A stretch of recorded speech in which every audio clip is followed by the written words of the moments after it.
Wengi tunamfahamu kama kiongozi wa nchi, lakini nyuma ya suti hiyo kuna mikono iliyofunzwa kuokoa maisha. Huyu ni Masoud Pezeshkian, rais wa Iran, lakini anapokuwa katika kuta hizi hospitali, yeye ni daktari bingwa wa upasuaji wa moyo. Hajali vyeo wala itifaki. Wakati taifa linapohitaji utaalamu wake, anavua koti la rais na kuvaa lile la utabibu, kuhakikisha moyo mmoja zaidi unaendelea kudunda. Iwe ni kwenye chumba cha upasuaji au mitaani kando ya wananchi wake, ujumbe ni mmoja: utumishi wa kweli hauna kikomo. Huu ndio mtazamo wa kiongozi anayeishi maisha ya watu wake. Kiongozi ambaye mikono yake haijashika kalamu kusaini sheria pekee, bali imeshika vifaa vya upasuaji kurekebisha mioyo iliyovunjika. Katika nyakati za amani, yeye ni tabibu.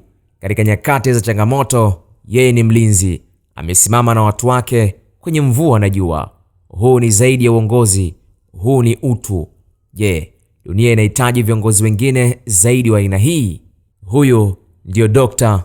Masoud Pezeshkian. Khalid Omar, Kishki TV.